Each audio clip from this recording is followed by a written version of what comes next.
ಶ್ರೀ ಗಣಪತಿ ಶಾರದಾ ಗುರುಭ್ಯೋ ನಮಃ. ಶ್ರೀರಾಮ ರಾಮ ರಾಮೇತಿ ರಮೇ ರಾಮೇ ಮನೋರಮೆ ಸಹಸ್ರನಾಮ ತತ್ತುಲ್ಯಂ ರಾಮನಾಮ ವರಾನನೆ. ಶ್ರೋತೃಗಳಿಗೆ ಶ್ರೀಮದ್ ವಾಲ್ಮೀಕಿ ರಾಮಾಯಣದ ಸುಂದರ ಕಾಂಡದಲ್ಲಿ ವಾನರರೆಲ್ಲರೂ ಮಧುವನಕ್ಕೆ ಹೋಗಿ ಯಥೇಚ್ಛವಾಗಿ ಮಧುಪಾನ ಮಾಡಿ ಫಲಗಳನ್ನು ಭಕ್ಷಿಸಿದುದು ವನದ ರಕ್ಷಕರಿಂದ ತಡೆ ಎಂಬ 61ನೆಯ ಸರ್ಗಕ್ಕೆ ಸ್ವಾಗತ. ಹನುಮಂತನು ಸೀತೆಯನ್ನು ಕಂಡು ಬಂದದ್ದಾಗಿದೆ. ಆ ವಿಷಯವೆಲ್ಲವನ್ನು ವಿಸ್ತಾರವಾಗಿ ತನ್ನ ಸಹಚರರಿಗೂ ವಿವರಿಸಿದ್ದಾಯಿತು. ಈಗ ಎಲ್ಲ ವಾನರರು ಕೂಡಿ ಕಿಷ್ಕಿಂಧೆಗೆ ಹಿಂದಿರುಗಿ ಶ್ರೀರಾಮನಿಗೆ ಆ ವಿಷಯವನ್ನು ತಿಳಿಸುವ ಸಲುವಾಗಿ ಸಡಗರದಿಂದ ಬರುತ್ತಿರುವರು. ತಥೋ ಜಾಂಬವತೋ ವಾಕ್ಯ ಗೃಹಂತಂ ವನೌಕಸಃ ಅಂಗದ ಪ್ರಮುಖ ವೀರ ಹನುಮಾಂಶ್ಚ ಮಹಾಕಪಿಃ. ಬಳಿಕ ಅಂಗದನೇ ಮೊದಲಾದ ಕಪಿವೀರರು ಮಹಾಕಪಿಯಾದ ಹನುಮಂತನು ಜಾಂಬವಂತನು ಹೇಳಿದ ಮಾತನ್ನು ಅಂಗೀಕರಿಸಿದರು. ಏಕೆಂದರೆ ತಾವೇ ಉತ್ಸಾಹಗೊಂಡು ಲಂಕೆಗೆ ಹೋಗಿ ರಾವಣನನ್ನು ಕೊಂದು ರಾಕ್ಷಸರನ್ನು ಸಂಹರಿಸಿ ಆ ಸೀತೆಯನ್ನು ಬಿಡಿಸಿಕೊಂಡು ಬರಬೇಕೆಂಬ ಉತ್ಸಾಹದಲ್ಲಿದ್ದ ಅಂಗದ ಮತ್ತು ಹನುಮಂತರನ್ನು ತಡೆದು ಜಾಂಬವಂತನು, ಶ್ರೀರಾಮನು ನಮಗೆ ಒಪ್ಪಿಸಿರುವ ಕಾರ್ಯ ಸೀತೆಯು ಎಲ್ಲಿರುವಳು, ರಾವಣನು ಎಲ್ಲಿರುವನು ಎಂದು ತಿಳಿದು ಬರುವುದು ಮಾತ್ರವೇ ಹೊರತು ಮುಂದೆ ಯುದ್ಧ ಮಾಡುವುದಲ್ಲ. ಆ ಕಾರಣದಿಂದ ಈ ವಿಷಯವನ್ನು ತಿಳಿದಿದ್ದಾಯಿತು. ಈಗ ಮುಂದಿನ ಜವಾಬ್ದಾರಿಯನ್ನು ಸುಗ್ರೀವ ಮತ್ತು ಶ್ರೀರಾಮರು ವಹಿಸಿಕೊಳ್ಳುವರು ಎಂದು ವಿವೇಕದ ಮಾತನ್ನು ಎಲ್ಲ ಕಪಿಗಳಿಗೂ ಹೇಳಿ ಎಲ್ಲರನ್ನೂ ಕಿಷ್ಕಿಂಧೆಯ ಕಡೆಗೆ ಹಿಂದಿರುಗಿಸಿದ್ದಾನೆ. ಕಪಿಶ್ರೇಷ್ಠರೆಲ್ಲರೂ ಅತ್ಯಂತ ಸಂತೋಷದಿಂದ ವಾಯುಪುತ್ರನಾದ ಹನುಮಂತನನ್ನು ಮುಂದೆ ಮಾಡಿಕೊಂಡು ಮಹೇಂದ್ರ ಪರ್ವತವನ್ನು ಬಿಟ್ಟು ಮೇಲಕ್ಕೆ ಹಾರಿದರು. ಮಹಾಕಾಯರಾದ ಮಹಾಬಲಿಷ್ಠರಾದ ಮೇರು ಮಂದರ ಪರ್ವತಗಳಂತೆಯೇ ಕಾಣುತ್ತಿದ್ದ ಮದಿಸಿದ ಸಲಗಗಳಂತಿದ್ದ ಕಪಿವೀರರು ಆಕಾಶವನ್ನೇ ಮುಚ್ಚಿಬಿಡುವರೋ ಎಂಬಂತೆ ಹಾರಿಕೊಂಡು ಹೋಗುತ್ತಿದ್ದರು.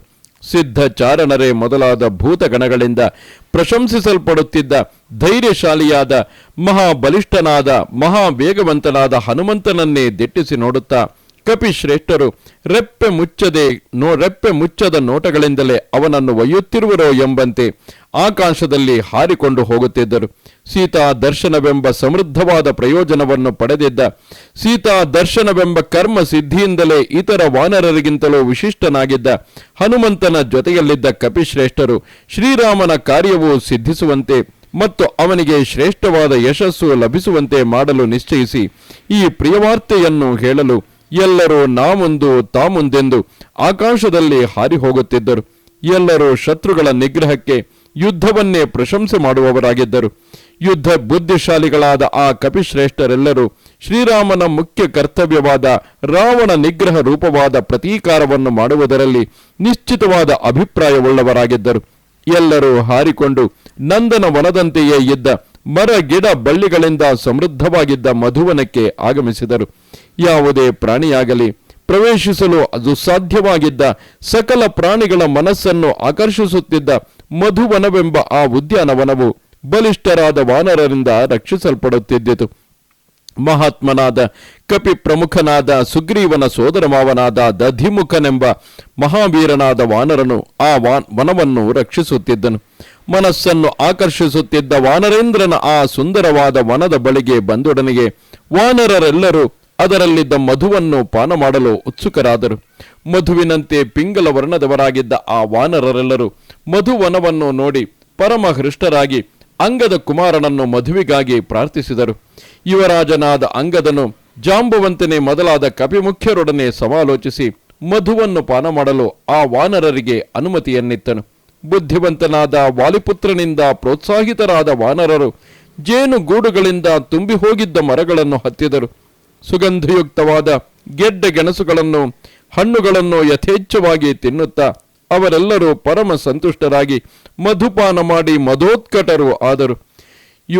ಯುವರಾಜಕುಮಾರನ ಅನುಮತಿಯನ್ನು ಪಡೆದಿದ್ದ ಆ ಎಲ್ಲ ಕಪೀಶ್ವರರು ಅತ್ಯಂತ ಸಂತುಷ್ಟರಾಗಿ ಆನಂದೋತ್ಸಾಹದಿಂದ ನೃತ್ಯವಾಡತೊಡಗಿದರು.